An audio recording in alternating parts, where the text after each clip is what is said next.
Welcome to Hello Houston. Coming up this hour, Congresswoman Lizzie Fletcher joins us live in studio to talk about cuts to the National Weather Service office in our region, and a whole lot more. I'm Ernie Manous. And I'm Celeste Díaz Schurman. We'll kick off Mother's Day weekend with the latest episode of Cold Coffee, where I'll speak with former Fox 26 news anchor and mother of four, Kaitlin Monte. And I'm Frank Billingsley, plus Alley Theater resident acting company member Michelle Elaine talks about starring in the play Primary Trust. And as Ernie, Frank, and I discuss the top headlines of the day, we want your thoughts, questions, and concerns. Give us a call at 713-440-8870 or email us at talk@hellohouston.org.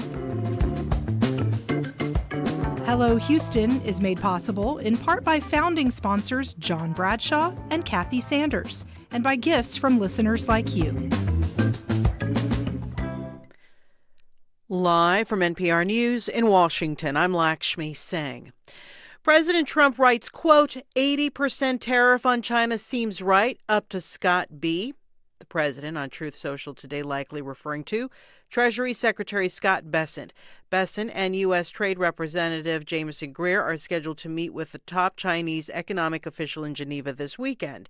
It's the first known dialogue between the two countries since Trump hiked tariffs on Chinese goods to 145%, escalating a trade war with China. NPR's Emily Fang says the weekend talks could be a chance for both sides to cool off, though China said it is prepared to fight the U.S. levies to the end. They feel pretty confident, but tariffs are also hurting China. It's been only a few weeks. At the same time, though, Beijing has been preparing for just such an economic standoff with the U.S. for years. They've been shoring up their supply chains. This week, they just announced monetary changes to cushion themselves economically a bit from, among other things, tariffs. NPR's Emily Fang reporting businesses in the United Kingdom are trying to figure out what a new U.S.-UK trade deal means for them. President Trump and British Prime Minister Keir Starmer announced the deal yesterday but gave few details and have not signed anything publicly yet. We have more on this from NPR's Lauren Frayer in London. Stocks are up in British car companies, Rolls-Royce and Aston Martin, after officials said this deal cuts U.S. tariffs on most British cars. They said it also eliminates tariffs completely for British steel and aluminum and cuts UK tariffs on ethanol from the U.S. But President Trump said other details are still being written up. For example, it's unclear whether U.S. e-commerce firms like Amazon will get a break from the UK digital services tax. Speaking at a conference in Iceland, the head of the UK's central bank calls the deal good news, but points out tariffs are still higher than before Trump took office. Lauren Frayer, NPR News, London.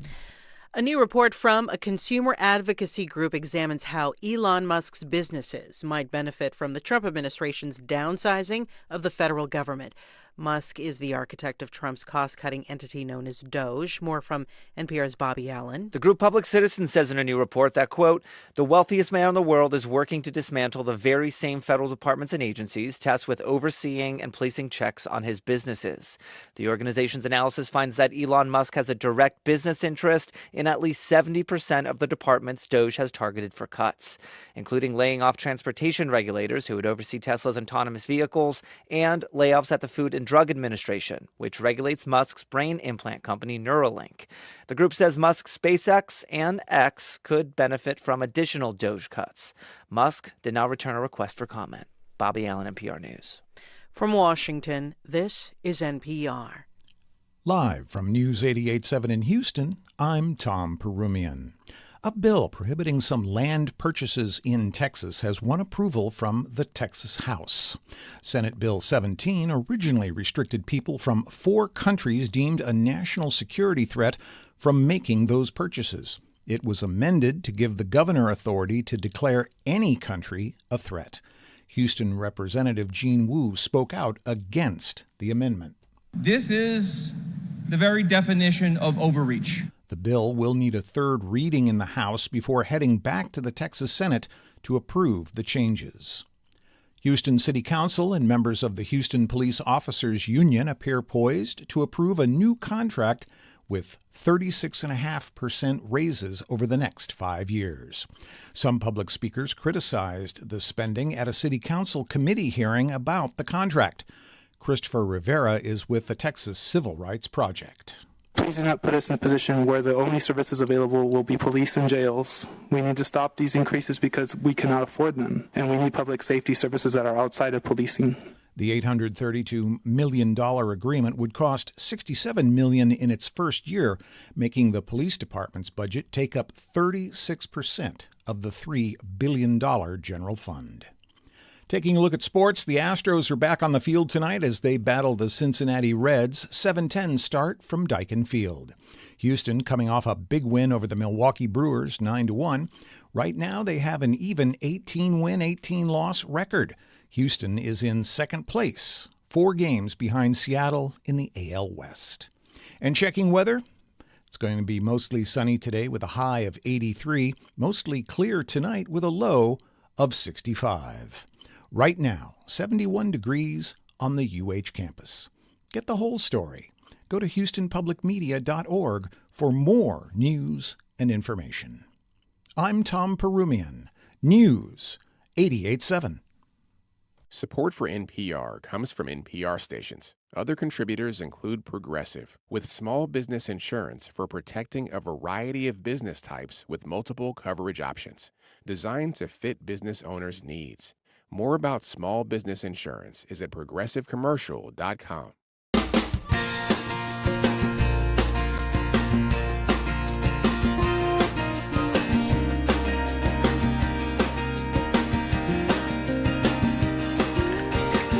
Live from the University of Houston, it's Hello Houston, an open forum on today's biggest stories affecting Houston and beyond.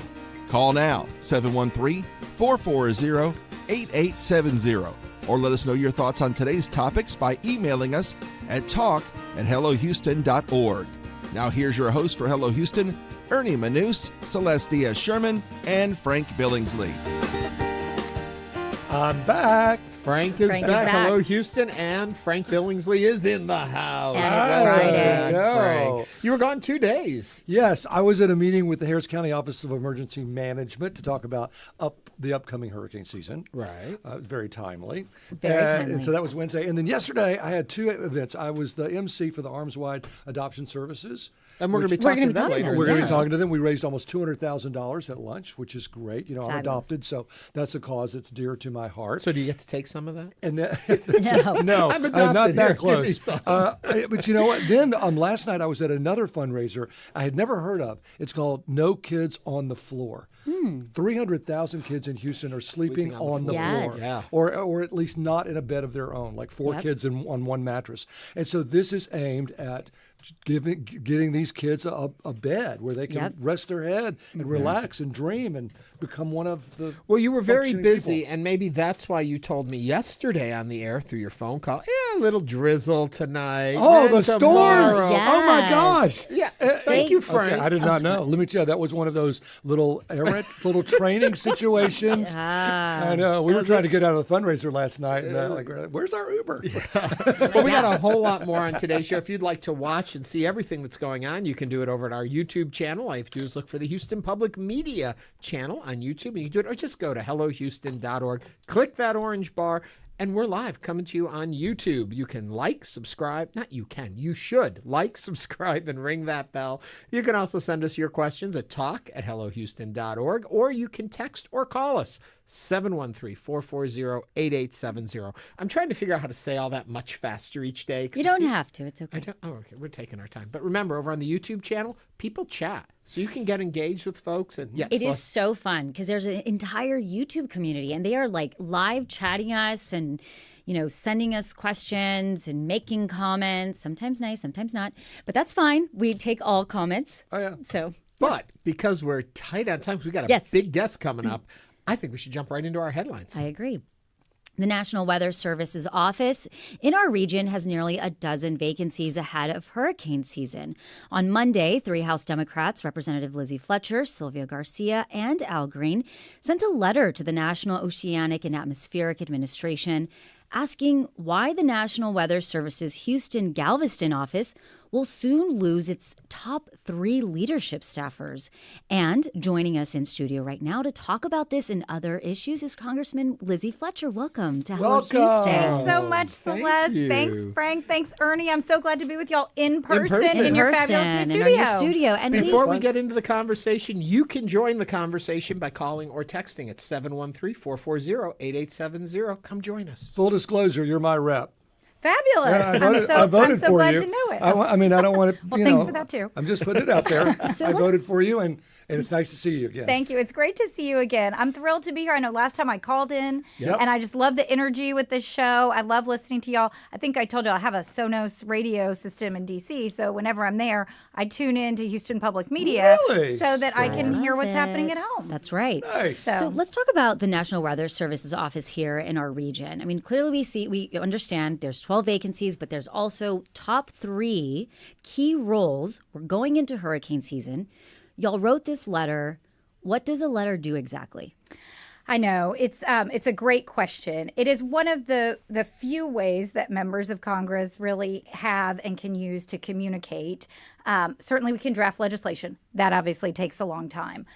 So we communicate and use letters to get the attention of folks, especially in the administration, sometimes of other members of Congress. We send a lot of letters to the speaker or to the appropriators.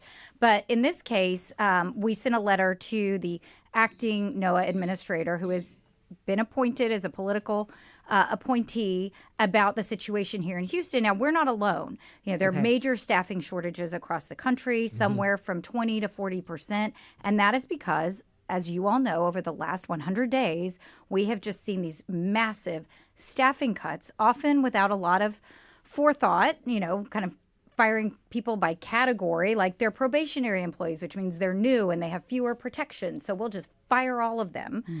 So there's a lot that's coming out of this administration across the administration in all kinds of departments, and that's happened here. You can be a probationary for 2 years. You are, you can be probationary for 2 years, and also sometimes they're very senior people who've gotten a promotion. So they're probationary in their new role, but they have years, even decades of experience. So we're losing a lot of talent, and certainly that's happening at the National Weather Service. And so, like I said, across the country, anywhere from 20 to 40% here. It's 44% right now, with the top 3 spots either gone or going, announced resignations. Many people have taken this buyout offer.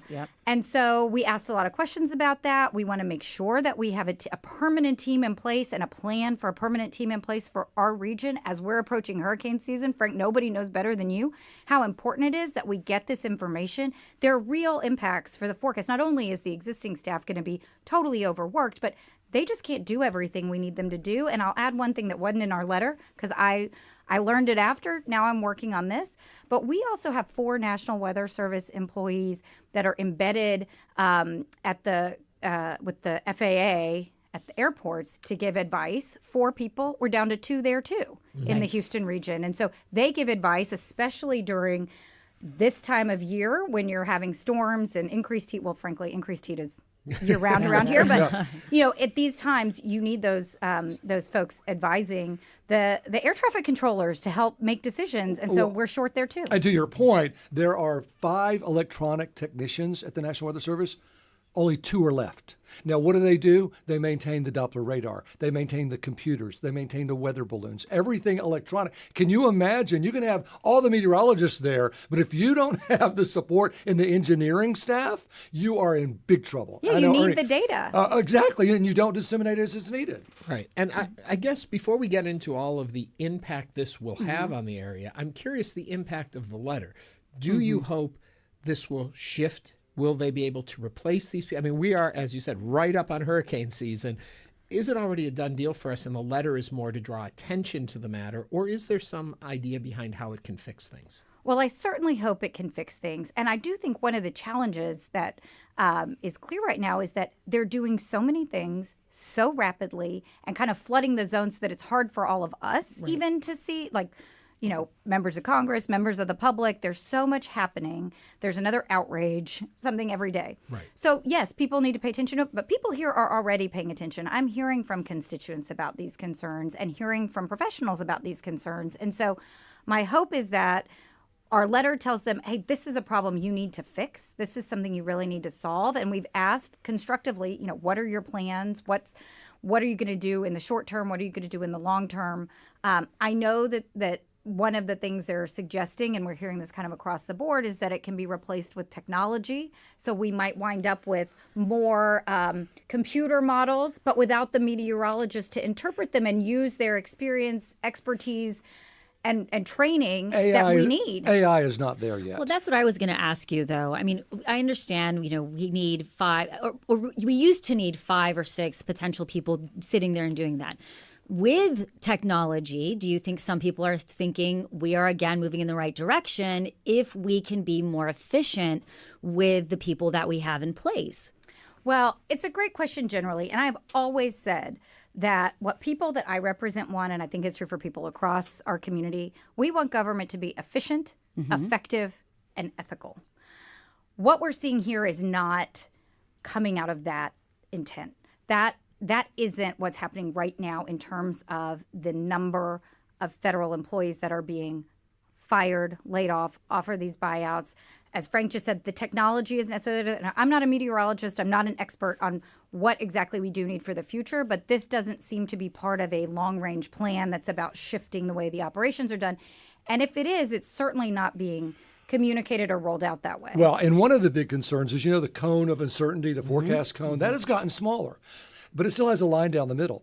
And the National Hurricane Center is trying to get the message out. Don't look at that cone, because you have to look at the effects of the storm and what it's going to have on your neighborhood. You can have a storm hit Houston, and you can have a tornado outbreak in New Orleans from the same storm. So it's about what is going to happen to you. But we need people there to be able to interpret that cone and those effects, because a computer, as good as it can get, is going to say it's going to be this strong, maybe, and it's going to go here, maybe. But you need human beings to say, this is what's going to happen. Well, and to that point, I think you raised 2. Think about last summer. Think about the derecho. Seemed like it came out of nowhere. It did come out of nowhere. I was there. Right. And then with Beryl, we all thought it was going to South Texas for a long time. I can show you a Facebook post a week ahead of time. Representative Fletcher, my other question for you would be essentially, okay, so now we understand as Houstonians and people that live in this area, we feel that sense of urgency. You've sent this letter. You have other representatives behind you, Sylvia Garcia, Al Green. What happens next? What is the plan here? Well, there are a couple of things that we can do, and we're continuing to try to do as members of Congress. Obviously, the letters is one form, and engagement directly with the agencies is important. And so we're trying to do that.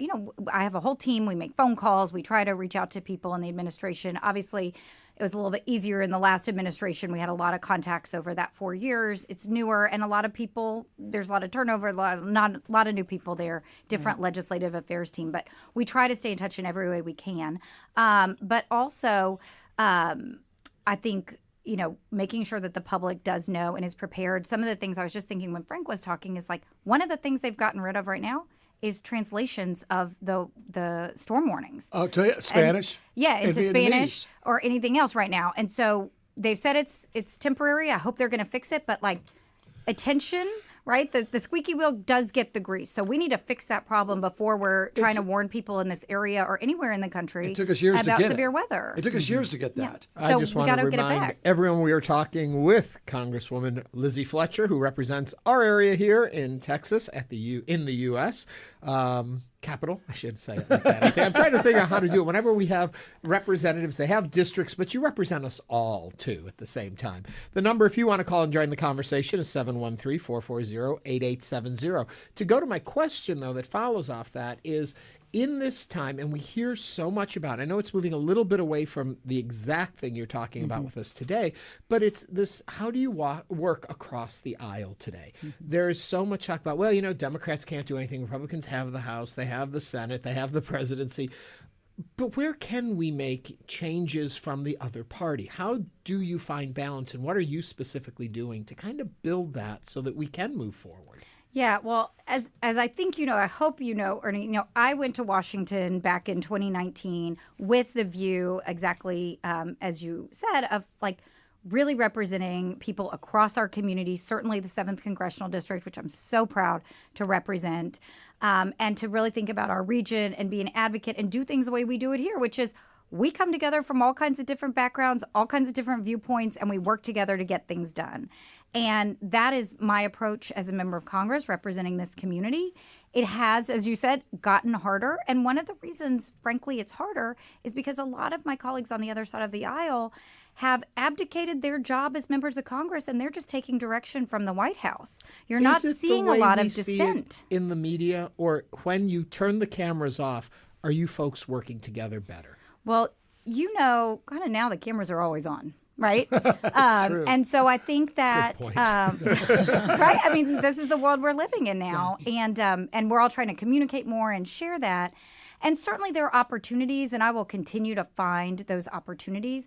But on some of the big things that we're dealing with, there are big fights ahead. I'm gearing up to go back on Monday, and we're going to have a huge fight over health care next week, over funding for Medicaid. The president and Congress have called to drastically cut spending through this process that I won't get into the details of budget reconciliation, but we're going through this huge process. And they want my committee to cut $880 billion of spending, and most of that's going to come out of Medicaid. And that is going to affect people in our community across the board, not just Medicaid recipients. Same thing with SNAP benefits, food assistance. That's up next week. So there's a lot of really big fights. And one of the frustrations is that where we should be able to find common ground, we're not, because the folks on the other side are kind of rubber stamping what comes out of the White House and taking orders from the president instead of exercising their independent judgment and representing the people that they're there to represent who count on these benefits. I want you to clarify one thing that you said there that I've heard before, and I think everyone needs to realize this. They have said for this particular budget you were talking about, you have to cut $800 million, whatever it was. Mm-hmm. Out of my committee. Out of your, right. There is not enough other monies so that it doesn't touch Medicare and Medicaid money. Well, it's right? just Medicaid. Okay, it's Medicaid. not Medicare. Okay. Medicare can't be touched in this process. But one thing people don't necessarily realize is a lot of people on Medicare actually get Medicaid benefits because Medicaid covers a lot of nursing home care. So people don't realize that. Cut that amount without touching it. You cannot. And there's actually a letter, I could find it for you if you want to put it on your website, from the Congressional Budget Office, where the chair of my committee and the chair of the Budget Committee asked, can this nonpartisan agency tell us, can you get that much money out of the Energy and Commerce Committee, that is the committee I serve on, the most powerful committee in Congress, and we are responsible for most of the things you can think of, including health care and energy policy. And so there are a few cuts. There's a few cuts from energy. They want to. Let me say one other thing. We haven't seen the legislation yet, so we're going to start working on it on Tuesday.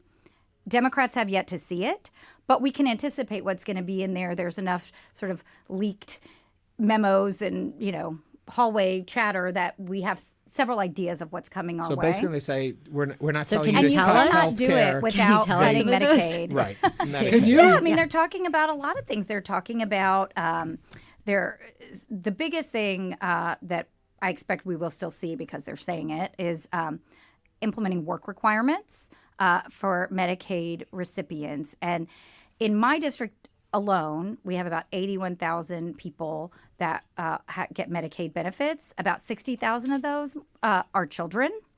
And 57% of the adults are already working. And so I don't know that you're going to get a lot more out of that. But what we have seen in states, we just did a study on this too. What we have seen in states that have imposed those work requirements, it's really just a bunch of red tape. And they kicked people off of the program, but didn't save any money because they spent so much time administering it. That happened in Arkansas and Georgia. What we see here, that's one of the big things that they're talking about. But here in Texas, we have a very lean Medicaid program. Basically, it's based on the federal poverty level, which is a little bit more than $15,000 a year in income for an individual person. And you have to be basically over 65 or a child or kind of a mother, still within the first year. That's a recent expansion in Texas. It was a great improvement. But in terms of the work requirements, we think is definitely headed our way. They're talking about changing the percentage that the federal government covers in Medicaid. It's a state-federal partnership, and the federal government has historically promised a minimum amount of the coverage, and the state administers the program. So, it's complicated. They're talking about lowering how much the federal government will pay. And in states like ours, that's a huge problem.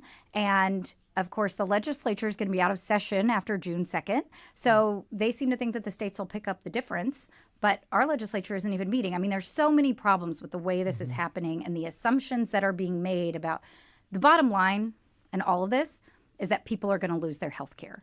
And it's going to impact everyone. Can I tell you all one more story? Because I just think this is really powerful. I had somebody in a hearing asking about this.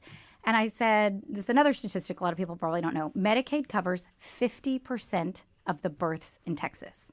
Oh, Half wow. of the babies born in Texas are covered under Medicaid. And so I asked a witness, if you cut Medicaid, what's going to happen? And they said, well, obviously it will be a problem, but those people will still need to give birth, right? And so they'll still need the care, but they won't have the coverage.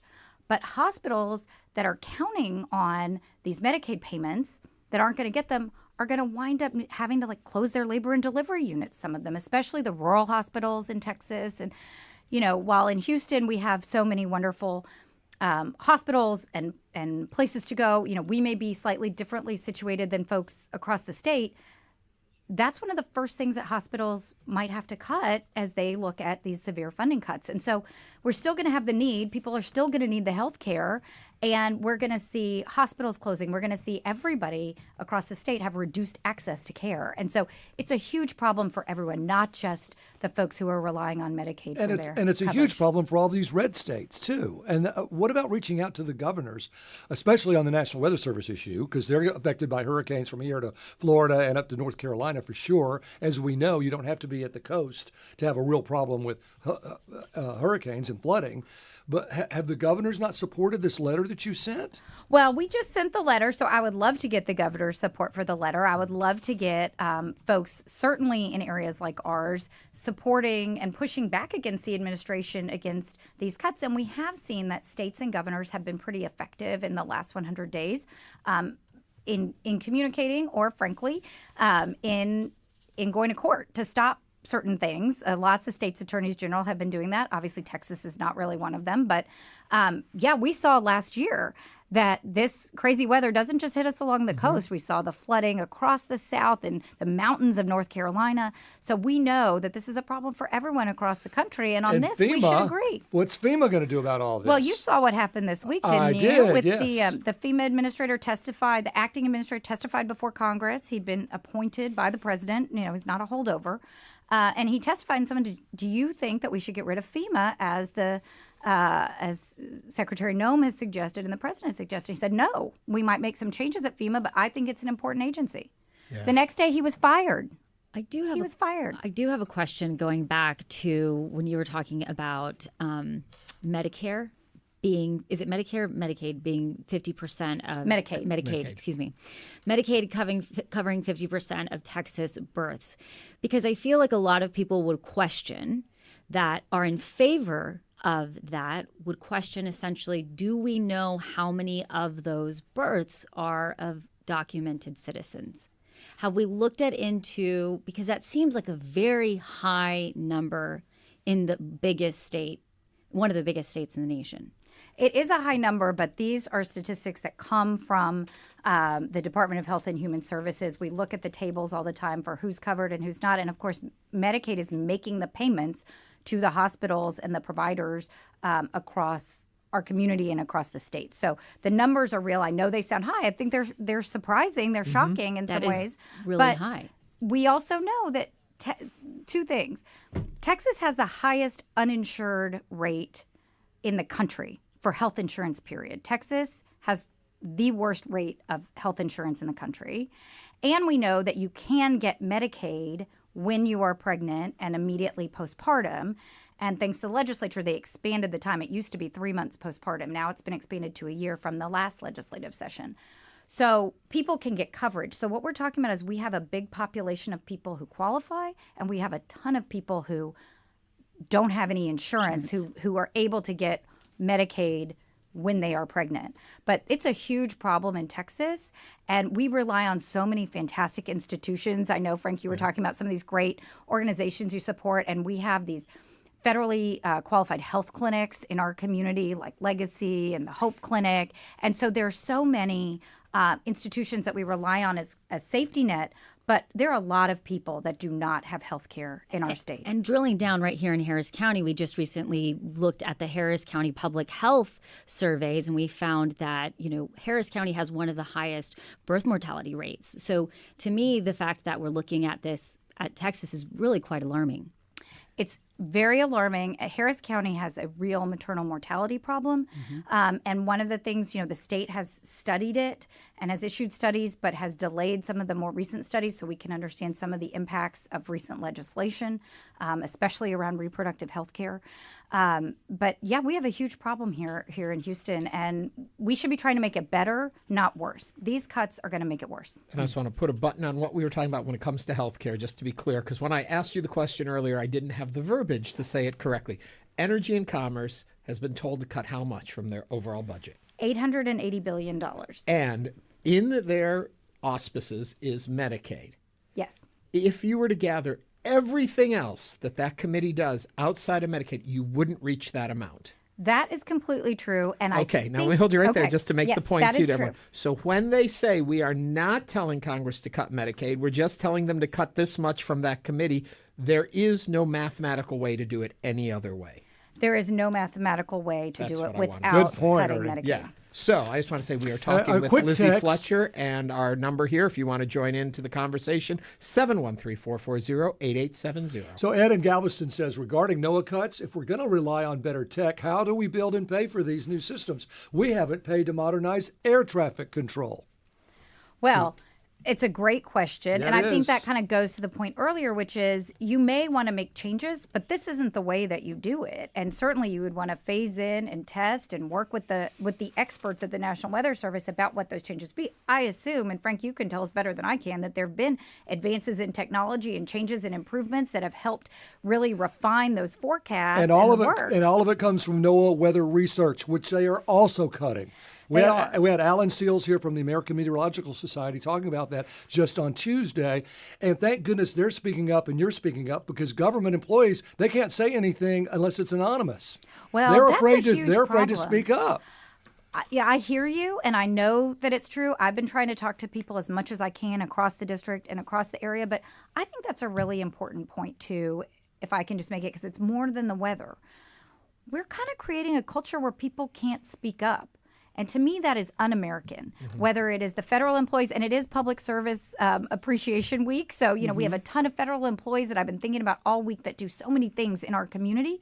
But you're creating this culture of fear. You're making it hard to speak up. If you raise your hand, you're the first one to get fired. And it's not just federal employees. We see it across the board that if you speak out against the administration, I mean, like I said, the FEMA administrator who got fired the day after testifying to Congress, that's not right. And that's not how we do things in this country. We talk about things, we work together. And to your original point, Ernie, how do we work together? You have to have the conversations about what's working and what's not, and what are ideas for solutions, and really hash it out so that you can get to a better place. And when you create a culture of silence and fear and retribution, that is bad for everybody. And that's what we do here, is have conversations, and we invite you to join the conversation at 713-440-8870. Carrie is on the line from Northwest Houston. Carrie, what's your question for Representative Fletcher?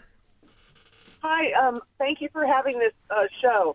I would like to know why Congress never debates the defense budget. They just increase the defense budget every year, and they've been doing that since Reagan, and it's really frustrating. Carrie, we'll find out right now. Question. Well, I'm not sure that I can go all the way back to Reagan, but I've only been there. But Frank will do it.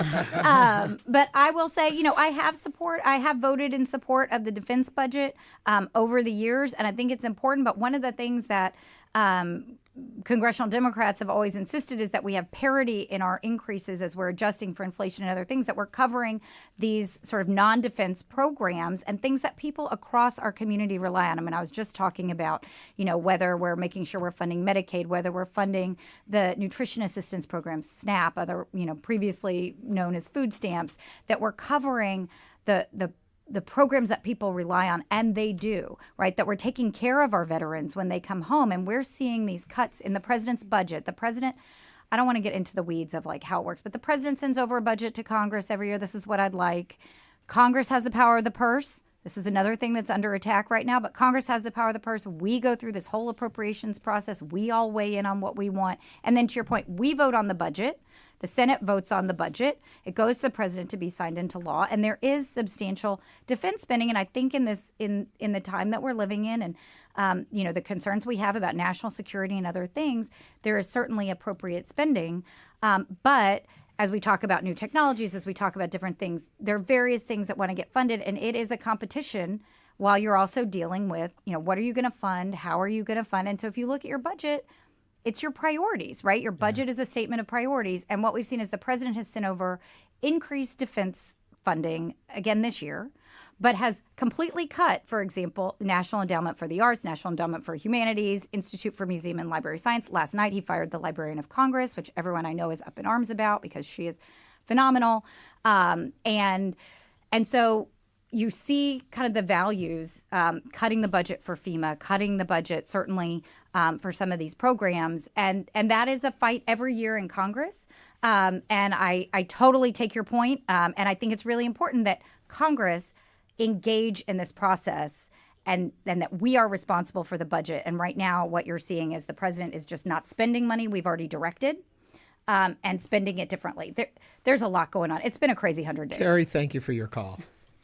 Now, I know you mentioned that, we keep upping the defense budget and we've lowered some of the arts. And I think I'm 100% proponent of the arts. But don't you think that is a little bit of apples to oranges when we're looking at the budget and saying, we're going to cut librarians, but we need to keep our country safe? Of course we need to keep our country safe. And that's kind of the founding principle of government, right? Why do people come together, right? We come together and the government's first responsibility is public safety. And health.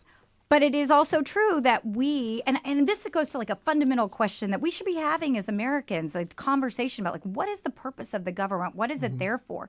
And in my view, and the view of a lot of people around here, we come together, we pool our resources, and we tackle challenges that we can't do individually, right? And so we pool our money for research, right? For scientific research. We pool our money for the National Weather Service. We pool our money for emergencies, for FEMA. We've talked about those. We pool our money for cancer research. And we're seeing that cut, right? That has huge impacts here. I mean, people in our community are being laid off.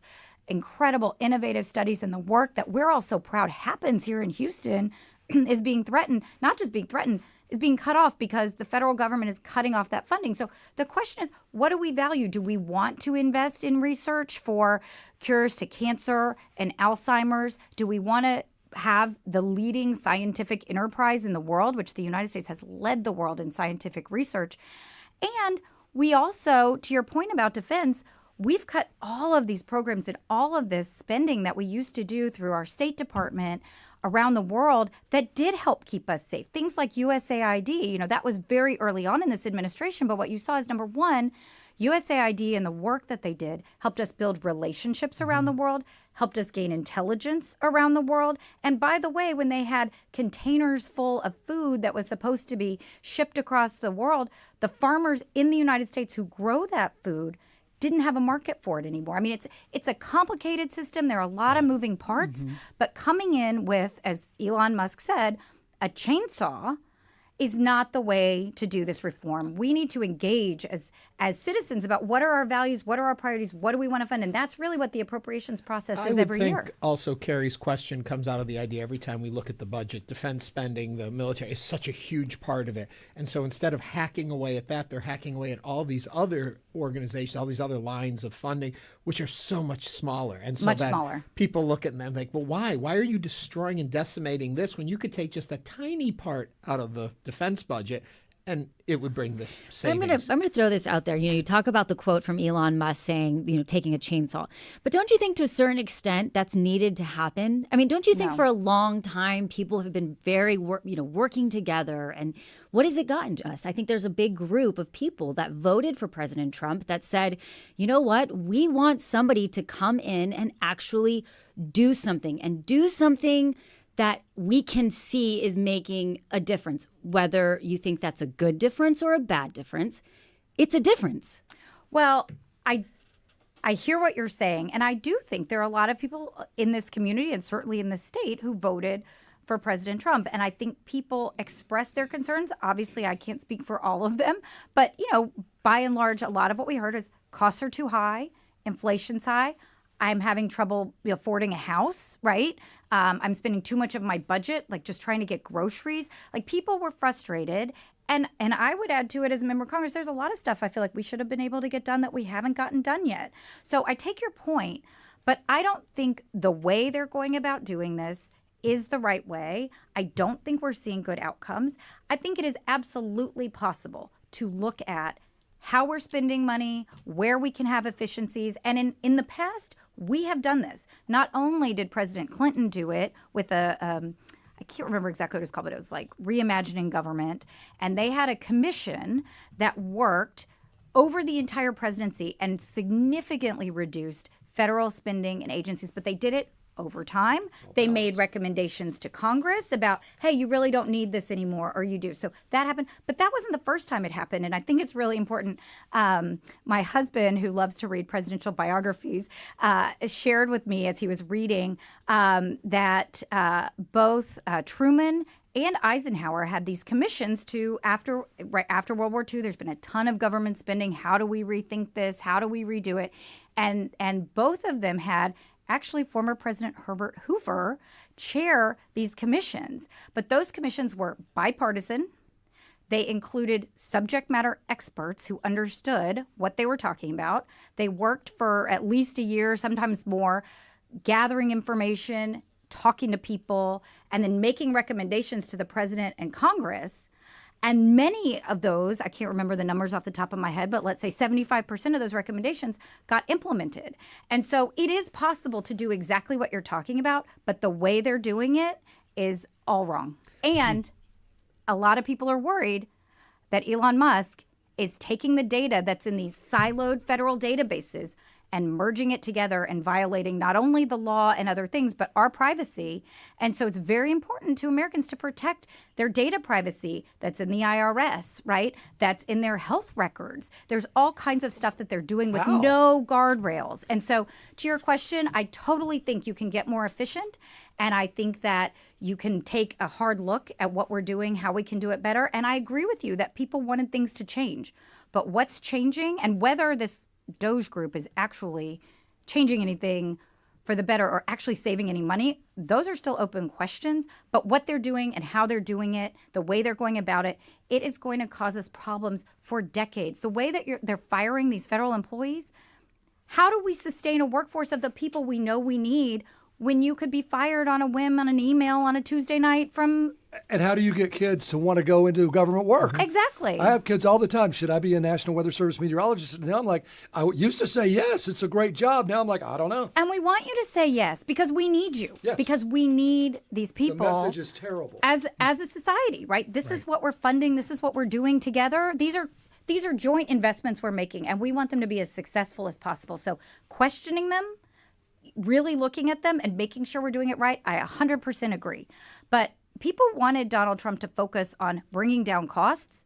And so far, we haven't seen any of that. We've seen these tariffs that are sending costs sky high. And that has a huge impact on our economy, not only because it's going to cost us all more, which it is, but also because you're seeing fewer containers coming into the Port of Houston. Mm-hmm. The latest I heard was that maybe it's 20% down in terms of the number of containers coming in on these ships. There's so many challenges, and there's a ripple effect throughout the economy. And so we're not seeing the president bringing costs down and addressing people wanted more health care. Mm-hmm. Instead, that's getting cut too. So this is really, I want to be support. I want us all to succeed.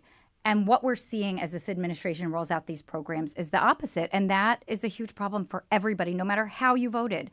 That's the problem we have right now. Our phone number here is 713-440-8870. We got some calls backed up for you that want to chat with you. So let's start off with Jason. Jason, what's on your mind? Hi, and thank you for bringing me on to the show today.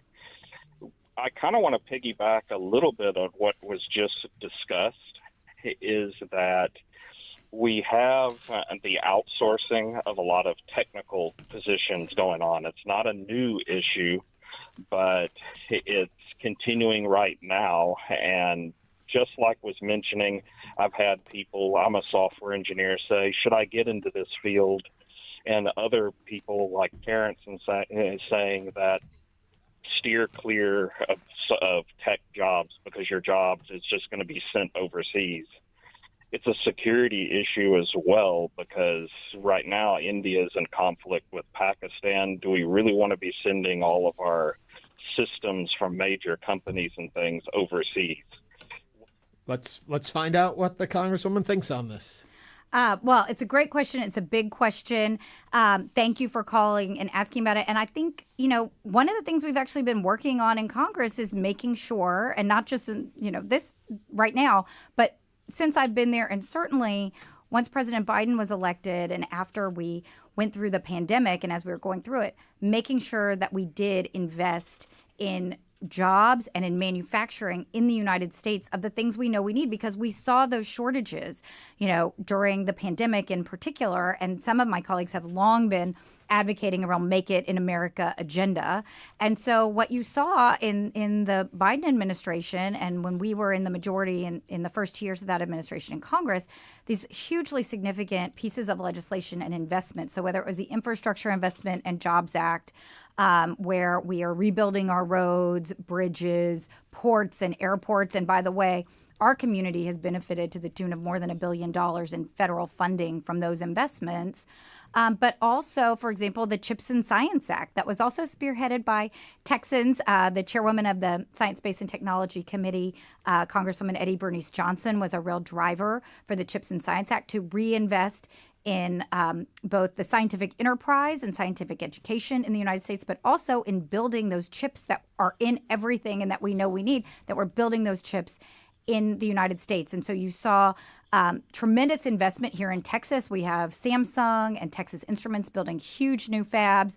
They're building in Arizona and other places to make sure that we are, to your point, producing and manufacturing things that we need here at home. And I think that is a great and important effort.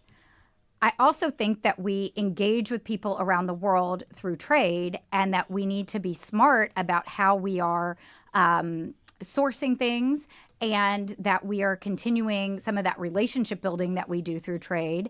And I'll tell you, I remember when I first got there, we were facing an avocado shortage. And I was like, well, there's one thing that Republicans and Democrats and independents in my district will agree on, is everybody wants guacamole. Yeah, absolutely. Right? Everybody wants guacamole. And so when we look at what's happening in terms of, tariffs on Mexico and Mexican produce, when you start looking at how interconnected the things that we all use every day and think about every day, they come from all over the world. And in produce and things, that means we can get what we want year round, right? So there are a lot of different things that we should just be smart about manufacturing the things that we need, whether it's in terms of our healthcare or in terms of chips, in terms of other things. And certainly when it comes to national security apparatus, we want to have those things here. I want to grab another call, but quickly, I thought the power to levy tariffs was with the Congress, not with the president. And if that is the fact, why is Congress not outraged? You are correct. And many members of Congress are outraged. I think I just signed on to half a dozen pieces of legislation about this. But over time, Congress has delegated a lot of its trade authority to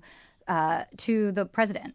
And so these are choices that Congress has been made, maybe because some of those trade fights were hard in the past and they've sort of sent it off to the executive. So Congress has delegated its authority, and there's a pretty big push right now in Congress to take it back. Okay, we're going back to the phone. Jack is on the line giving us a question for the Congresswoman. Jack, what's on your mind? Yes, this is Jack Valinsky, the president of Neartown Montrose Super Neighborhood.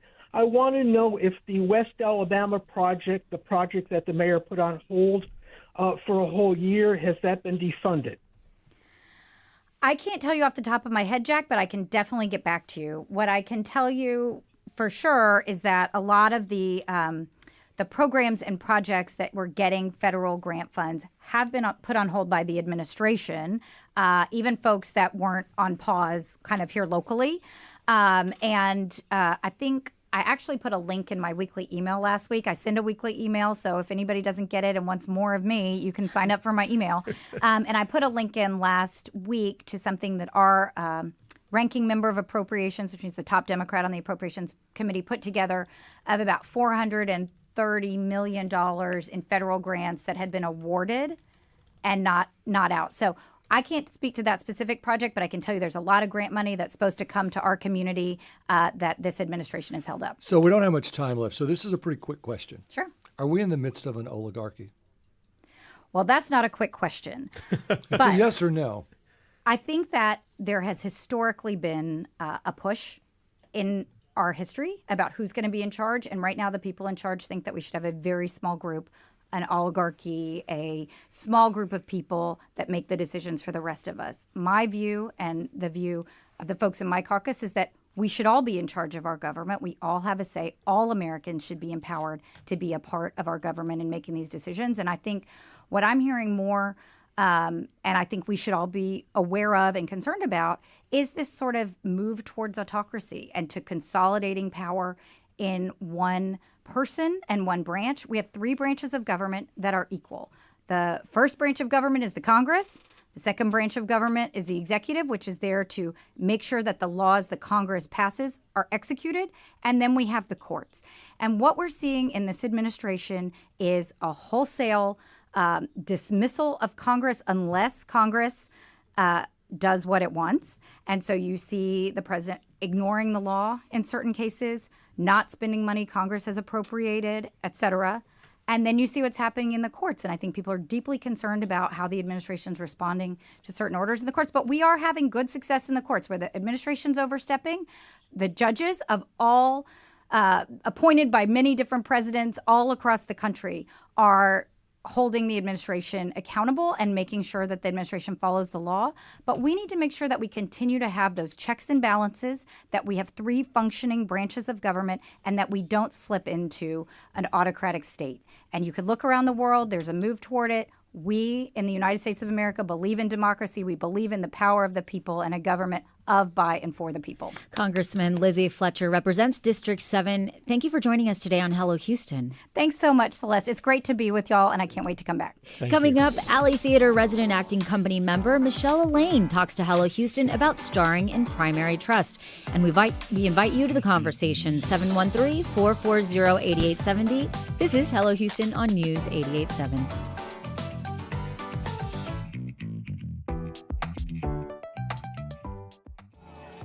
Support for Houston Public Media comes from Chariot Energy, focused on delivering tailored electricity plans by time of day usage, offering residential electricity plans through its online portal. Details at chariotenergy.com. Support comes from GenPro, a Houston-based home generator service, providing power to homes during unexpected outages, helping with connectivity and productivity. More information is available at genpro.com. Support for Houston Public Media comes from CertaPro Painters, offering residential and commercial painting services, from color consultations to full project management. Estimates and more at CertaPro.com. Support comes from Elmore, communicating with clarity and inspiration, collaborating with executive leadership to create expert internal and external communication strategy. Elmore, listen, clarify, communicate. More at elmorepr.com. Tonight on Houston Public Media TV8, Great Performances presents Next to Normal, the Tony and Pulitzer Prize winning musical about a suburban family struggling with the effects of mental illness. Tonight at 8:30 on TV8 or stream on the PBS app. Houston Public Media is licensed to the University of Houston System, governed by the UH Board of Regents. Information about open meetings, dates, times, and locations is online at uhsystem.edu. And now back to Hello Houston. Call now, 713-440-8870, or email us at talk@hellohouston.org to get your comment in on today's topics. Here's Ernie Manous, Celeste Díaz Schurman, and Frank Billingsley. The Pulitzer Prize winning play, Primary Trust, is a quietly powerful and deeply human story about starting over, emotional healing, and the small moments that can change a life. It was written by Ebony Booth, and the play follows Kenneth, an introverted man whose life is upended when he loses his longtime job, and he's forced to push past his boundaries and reconcile with his past.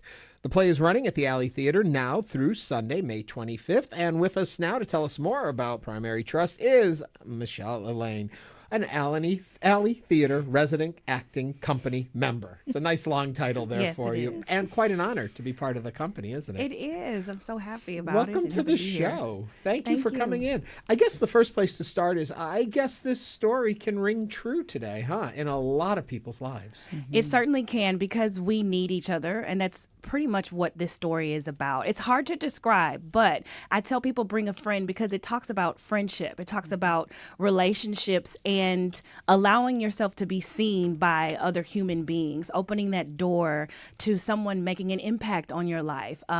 Just sharing a drink and getting to know the other person can lead you on a path of healing, something surprising, something that you didn't know that you needed. And that's why it's a really special story. And it's kind of set before cell phones were so predominant. Yes. So sort of, I guess, maybe 1980s or around 90. I think we've landed on 92 to 6. It seems about right. Yeah. Just putting that out there so people understand. And you must play the role where you play a lot of different characters. Yes, I a bet lot. that's a wonderful challenge. I love the show. And like you said, it's so vital today. Because even the name Primary Trust refers to the bank that he gets a job, but also talks about our primary trust in people. Yes. And I think that probably is what is our main character, Kenneth's major conflict, is that he hasn't opened that door to let folks in so that trust could happen. And I just love that you get to see what just kind of like walking out on a limb can feel like, what engaging in conversation with someone and the potential, what lies in store and what that can mean for you in your life and how it makes it easier to trust in the future. When I was reading about, primary trust, words that kept coming up were connection and reconciliation. Yes. Talk to me about those when somebody's watching this. What connections are they going to see, and what connection, reconciliation, but maybe not reconciliation with the people that they think?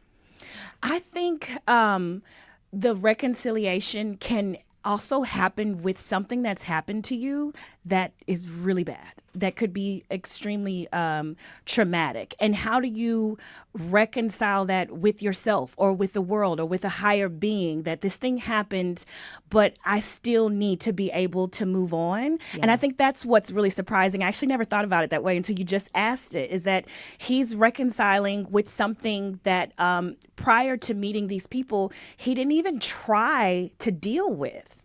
And he had his own, personal healing mechanisms, I would say. But it wasn't until he found community that the process was actually effective and beneficial for him. It almost reminds me of a Tennessee Williams play. Yeah. Where those characters were always a little lost in the world, always trying to find that connection with something or someone. Yes, that's funny that you say that, because we just did Glass Menagerie in the Hubbard. And there you go. And Laura it was beautiful. especially, Yes. And Tom too in Glass Menagerie. They didn't quite know where they fit in the world. Right. And they were always looking for something else. And that's sort of Kenneth in this, is because of the trauma that he's had, he's trying to find a friend and find some trust and move forward. I'm not surprised that it won a Pulitzer. What about your character?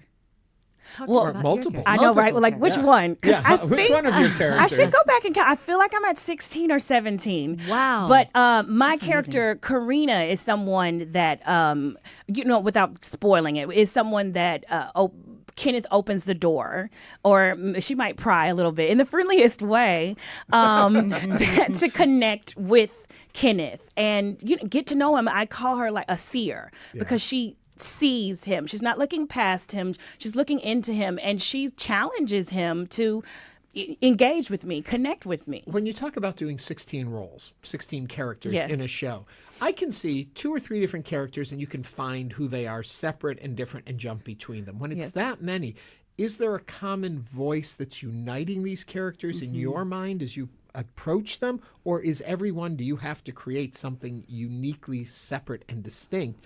And how do you switch? That's a good question. As far as the Wally's waiters, which there are several Wally's waiters, I united them in the fact that they enjoy working there. And my director, Nigel Smith, who's really great, said, I think each and every one of these waiters was hired because they're really good at their job. And so in that way, I found unique ways that each of them is approaching each table. I waited tables for 5 years. So I was like, oh, I know what this is like. Yes. And so I gave each one of them a unique voice, but with a common goal. And everybody else, some of those characters, I scratched my head and I was like, I don't know what to do. I need y'all to throw something at me. You're doing it brilliant. Michelle Elaine is an Alley Theater resident acting company member, currently starring in Primary Trust. Michelle, thanks for being here. Thank you for having me. Coming up on Hello Houston, it's time to grab that cup of coffee or lunch for a fascinating conversation and another episode of Cold Coffee, where conversations come to life. This is Hello Houston on News 88.7.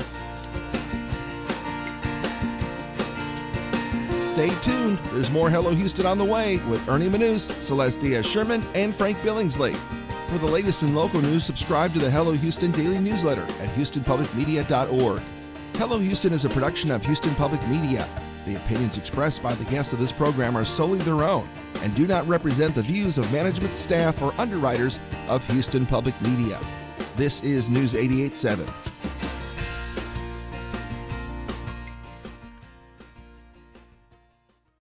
Support comes from Downtown Houston Plus, with new businesses like Tenfold Coffee Company, Meow Wolf, Barbacana, Punchline Comedy Club, and Bubble Boba. Details at downtownhouston.org. For the rest of the afternoon, we'll see sunshine later, currently mostly cloudy, and 74. This is your NPR station, KUHF Houston. News 88.7, a service of the University of Houston. It's 12:01. Live from NPR News, I'm Lakshmi Singh. Retired Supreme Court Justice David Souter has died. He passed away yesterday at his home in New Hampshire at the age of 85. Souter's being remembered as a private figure whose impact on the nation's highest court was as a moderate justice who bucked expectations. Souter was a Republican nominee in 1990, selected by then-President George H.W. Bush. But he surprised conservatives when he sided with his liberal colleagues on high-profile cases during his 19-year tenure. The new pope has not only made history as the first from the United States to be elected to lead the world's 1.4 billion Catholics, he appears to have Creole roots in Louisiana. A New Orleans genealogist and the pontiff's brother, John Prevost, are cited in multiple news reports about Pope Leo XIV's ancestry. However, according to the New York Times, the Pope's brother says the family did not identify as black. Prevost talked about what people can expect from his sibling. A regular, run-of-the-mill person, I think because he was trained in missionary work in South America for so many years, he will be looking out for the disenfranchised. He will be looking out for the poor. Earlier today, the Pope, previously known as Cardinal Robert Prevost, celebrated his first Mass in Sistine Chapel since his election yesterday. The Trump administration is officially granting refugee status to more than 50 white South Africans. Kate Bartlett reports they're expected to begin arriving in the U.S. next week. The group of white South Africans could arrive at Dulles Airport as early as Monday, 3 sources with knowledge of the matter told NPR, which has also seen an email confirming the arrangements. The sources all work for the U.S. government, so did not want to be named out of fear of retribution. This comes just 3 months after President Trump signed an executive order claiming Afrikaners face persecution in South Africa and could apply for refugee status in the United States. Afrikaners are the descendants of mainly Dutch colonists. The South African government says there is no evidence they are being persecuted and has accused the U.S. administration of being taken in by disinformation. For NPR News, I'm Kate Bartlett in Johannesburg. Trump's fired Librarian of Congress Carla Hayden, the first woman and the first African-American to hold the job. NPR's Andrew Limbong reports. Carla Hayden became the 14th Librarian of Congress in 2016. Back then, the big job ahead of her was bringing the library into the 21st century, digitizing the library's massive collection. But even as the world became more digital, she told NPR back then that the library was still important. The library now is even more of a sanctuary and even an opportunity center for so many people. The Library of Congress is one of the largest libraries in the world and is the main research arm of the U.S. Congress. It's NPR News. Live from News 88.7 in Houston, I'm Tom Perumian. Investigators are looking into an incident where an off-duty San Jacinto County officer shot and killed a teenager and injured another after they were allegedly trying to gain entry to his home. Ben Katrib is a major with the Harris County Sheriff's Office. He described what happened in the moments before. Deputies learned that a group of individuals, some in their teens, were involved in some sort of altercation that ultimately led to shots being fired. After the shooting, several males ran on foot. One of them attempted to gain entry into a nearby home. That homeowner discharged his firearm, striking that suspect. Katrib says all people of interest have been detained for questioning, and there is no outside threat to the community. Space travel is continuing to expand, and Houston is at the center of the movement. Several companies in the region are working on making space travel not only accessible to the everyday American, but getting that done later in this century. Kelly Wienersmith is a behavioral ecologist and adjunct professor in the biosciences department at Rice University. She told Houston Matters that we're not close to achieving that goal right now. I don't imagine that I'll be able to afford flights to space in the near future. But it is possible that having rich people going now will eventually drop the cost so that a broader range of citizens would be able to afford to go. A group of wealthy and celebrity women recently took a flight to space through Jeff Bezos' company, Blue Origin. Checking sports, the Astros open up a weekend series with the Cincinnati Reds tonight. Its first pitch is at 7:10 at Dyken Park. And looking at weather, it's going to be mostly sunny for the rest of today, a high of 83 degrees, mostly clear tonight, low of 65. Right now, mostly cloudy, 74 degrees on the UH campus. I'm Tom Perumian, News 88.7. Support for NPR comes from NPR stations. Other contributors include Fisher Investments. Fisher is committed to helping clients stay on track to reach their financial goals and enjoy a comfortable retirement. FisherInvestments.com. Investing in securities involves the risk of loss.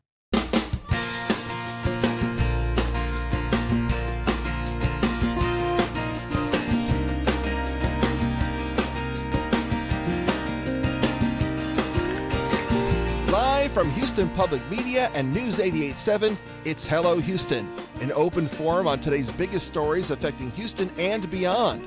Call now, 713-440-8870, or let us know your thoughts on today's topics by emailing us at talk@hellohouston.org. And now here's your host for Hello Houston, Ernie Manous, Celeste Díaz Schurman, and Frank Billingsley. Welcome into the noontime hour here at Hello Houston. We just wrapped a rather lengthy interview with Representative Lizzie Fletcher. If you'd like to repeat or re-see or hear it for the first time, go over to our YouTube channel and you can see the full interview there. You can also watch us live, youtube.com. Just go to the Houston Public Media channel or join us, Frank's waving, hellohouston.org, our website. Click that banner and it'll take you over there. Remember, like us, subscribe us, ring the bell. Our phone lines are always open, 713-440-8870. Got a lot more in this hour. We got cold coffee coming up for us in this hour. Yes, it's a fascinating conversation. Former news anchor Kaitlin Monte, she was at Fox 26. She used to work in New York. She was Miss New York. And, she became a mom. How does she do it all? How does she do it all? Out. She's going to balance it all. It's a great... She shared her story, and it's really fascinating. Yeah. All coming up to celebrate Mother's Day. Connected to motherhood. Yeah. Yeah. But let's get right into our topics of the day. Yes, a bill to allow Texas schools to hold prayer and Bible reading sessions received its hearing before the House Committee on State Affairs. More than a month after it passed the Senate, Senate Bill 11 would allow the Board of Trustees of a public school district or the governing body of a charter school to vote on whether to allow prayer or Bible reading in school. State Representative David Spiller of Jacksboro, who introduced the bill, said it had been strictly crafted to make sure it does not impinge on anyone's religious beliefs or lack of belief. Public speakers before the House State Affairs Committee split almost evenly for and against the bill. Some of those in favor of the bill cited biblical teachings rather than legal precedents among their arguments. What are your thoughts on this bill? Time for prayer allowed in schools and to read your Bible? Give us a call, 713-440-8870. Lot to unpack. I know. there. I don't know where to begin with my thoughts. I think this is a no-brainer. Okay. Absolutely. As long as it's not disruptive, it's not disrupting anybody, whether it's the Quran, whether it's the Bible. You know, we have children that we know are Muslim, and they practice Ramadan, where they don't eat, they fast, they go to the library. If my daughter said, "Mom, I want to take 5 minutes to read my Bible," she should be able to go to the library and read her Bible. One of the big objections to it is that it would put undue peer pressure on other students. Like, why aren't you coming to Bible class? Why aren't you involved in this? What are you, some kind of an atheist out there? Or oh, well, you're Jewish. We don't have the Jews in our Bible club. Well, I mean, it could be a problem. I think we should separate church and state, period. They can go to Sunday school and go to church like I did every Sunday, and they'll learn plenty. And they always have Young Life on Wednesdays. I'm just sitting over here with my popcorn. We're not talking this about religion class. I mean, we're talking about about Bible class, Bible study. No, what is that? They're not talking about a Bible study. They're saying to be allowed to pray and read their Bible within school, basically having a Bible at school. Bible reading sessions. I don't think the sessions is the tricky word here, because I don't think there's anyone saying you can't bring your Bible with you. You know, kids bring all the books they're reading to school with them all the time. You're reading a Harry Potter book and you at recess, or you take time and you sit down and you read it. Bring a Bible, bring your religious text, do that. I'm all for religious studies in schools. We've talked about that. You've said that you think instruction, religious studies. Yeah, I think that's absolutely fine. To cut out time in your school day when we're already concerned if children are learning or getting time, for you to go and read your Bible or read your Quran, I just think that's not the place for it.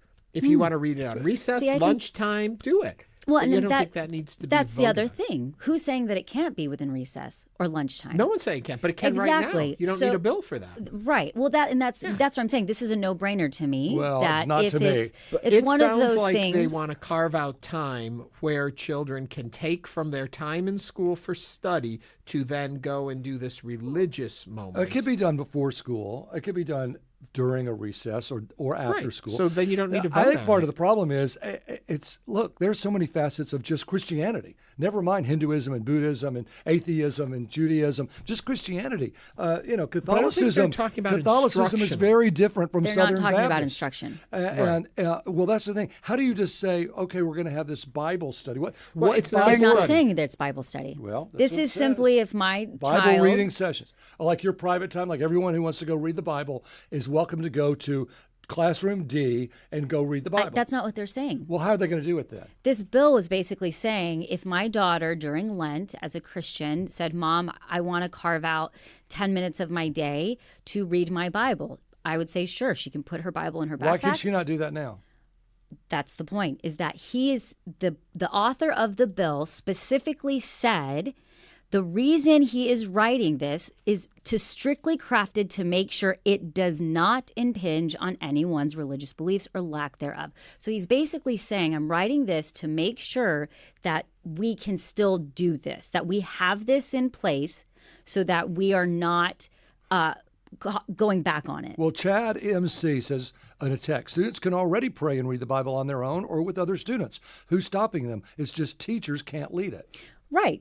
And so that's why I'm saying this bill is a no-brainer. It's already being done. It's already kind of being done. Yeah, that's why I think there's some nuance here we're missing, because I think right now you can bring your Bible to school. You can bring anything you want, reading material within limits. We actually should look into that. You can go. I mean, I would, if I was caught up in a book when I was in elementary school during recess, I would go and I would read it. Nobody stopped me. If it was the Bible, no one would have known. So I don't understand why there's this bill unless there is a fear that they are going to block people from bringing their religious texts I think that's onto what campus. It is. If that's the case, you shouldn't block someone from bringing their there's religious freedom of text. religion. Right. But to go to Frank's side of it, feeling as though he feels it's a more structured moment in the day where biblical readings take place, and then I don't think we should be playing with it that way. I think if you find out that your is own my time, point. yeah. I don't think we should set aside time for this. But if your daughter wants to take part of her lunch if there's break, during lunch or I don't think before anyone's stopping you from doing school that. or and to the point, you can't nowadays in classrooms if you're in math or science or reading even, you can't just pull out a chapter book and start reading any book. Right. So there could be Bible club just like there could be any other club. there used to be meet me at the pole before school. They used to go at the beginning of the school year, kids like in their youth group used to stand. Yes, Celeste? Sorry. But remember those Botox parties of 2000? Sorry, I'm laughing and there was right so now. much pressure to get Botox. They would have Botox But parties. you say peer pressure. I mean, that's right. talk Botox to me parties, about that's why it left. peer pressure is all about school. I mean, that is what But school. That's what junior high is. But that's You feel peer But that's pressure. one moment away from bullying. Yeah, I think to It wrap is. up that talk, then we'll jump over to Frank's story. It's basically, I think what my we've story? agreed on our panel here is you are free to bring whatever you want to read, your religious text. Read it on your own time when you want. Nobody should stop you from being able to do it if It's you're your doing it on religious your own freedom. time. And we agree, I think, as a group, there should be no instruction to the leading of the reading of that, nor should they carve out time in the school day to say, Correct. stop studying math today. We're going to take Take 10 out our minutes now Bibles. for your Bible reading. No, right. So I Within think that's- reason. I think we all came at it from a It's different point. but we're Common all saying- sense. Sometimes There we we just go. need to look at this with common sense. Okay, All right. Frank, give us some other common sense. Well, we need to carve out time for moms this Sunday. Yay! Yay! Including our own Celeste. You know that the woman who actually created Mother's Day was never a mother? I believe that. Yeah, she created it for her own mom. She did. That's amazing. And it became Mother's Day, and then President Wilson made it official. But the woman, Anna Jarvis, who created it, wanted mothers recognized, but she didn't know how to get that word out. So she went in with Wanamaker, who was a PR guy and a greeting card guy, and he's like, hey, this is a great way to make greeting cards go out the door. And so they kind of went together on that, and it did become very successful, but then she was a little upset because she thought that a card and a flower was not just how you honor your mother. It has to be much deeper than that. Right. But it's kind of interesting. So 22 million phones are going to ring on Mother's Day, right? Amazing. Yeah, so at least call your mom. I think greeting cards are still nice. And Absolutely. some of them are very personal. I love Maybe getting back flowers. in the 1910s, maybe they weren't as personal. It was like, Happy Mother's Day, Mom, and that's all. But No, I would imagine the 1910s. It would maybe have they been were even They more. would write a lovely scripted letter. and the beautiful I like the lettering. idea of that since Anna Jarvis sent out hundreds of carnations. Maybe give your mom a carnation. Well, then she hated the carnations afterwards. I know, yeah, I know. but she did go to a sanatorium. Sadly, I Oh. did a blog about this 5 years ago. You can Google Frank Billingsley blog on Mother's Day, and Yeah. you'll find it. But it's interesting. She became very successful. Anna Jarvis did. Yeah. And you could tell by the picture of her because she's wearing a fur and peacock feathers in her hat, Wow. which is a sign of She had money. arrived. Yes, she had arrived. And the people who, even though she went on hard times and went to the sanatorium, the people of the greeting card and flower industry paid for her care because she had made them a fortune. Okay, with then Mother's here, Day. better yet, we'll just make carnation instant breakfast for our moms on Mother's Yuck. Day. We used to make the tower of toast. My brother and I didn't know how to do anything except make toast, so we'd get an entire loaf of bread and toast the whole thing, butter it, and take it to Mom. That's why a mother didn't make Mother's Day up. She's like, you know what? Yeah. I'm doing it anyway. I don't even. Your mom probably washed the She dish. sat there and had bought to eat that, and we sat on the bed and watched her eat her toast, and there was way too much of it. Yeah. But coming. Anyway. Yeah. So Mother's what are you Day. doing for What are you Mother's doing? Day? Let us know. 713-440-8870. But coming up on Hello Houston, we'll talk adoption with the president and CEO of Arms Wide Adoption Services, DeJuana Jernigan. And we're also going to hear a new episode of Cold Coffee coming up. And, It's going to be a great weekend right here on Hello Houston.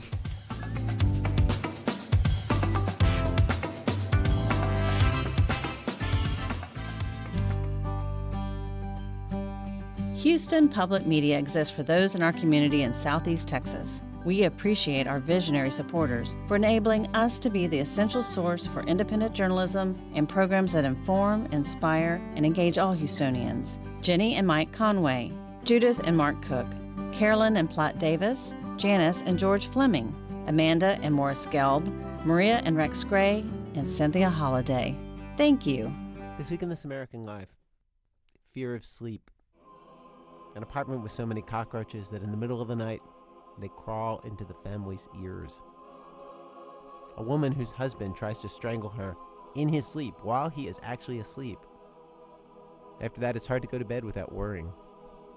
And other stories of people scared to fall asleep this week. This American Life, it's coming up tomorrow at 11 a.m. Imagine two friends getting together. So what's happening in Congress? Well, this is something that is going to be tough to defend in an election year. And that's assuming it even passes, which it might not. Imagine you could listen in. And then what about the Senate? The bills are just rocketing out of the chamber. Have they gone too far? The House might say, well, wait a minute. Well, you can. Party Politics with Brandon Rottinghouse and Geronimo Cortina. Fridays at 7:30 p.m. on News 88.7, at 8 on TV8, and on your favorite podcast platforms. Houston Public Media, in partnership with Texas Southern University, brings to you The Vibe. R&B, hip-hop, and neo-soul. Music that resonates with all ages. The Vibe on 88.7 HD3 and on the Houston Public Media app. Join us for Hello Houston, weekdays from 11 a.m. to 1 p.m., taking a deep dive into the stories that matter to Houstonians, keeping you informed, engaged, and entertained, with the generous support from our founding sponsor, Kathy Sanders.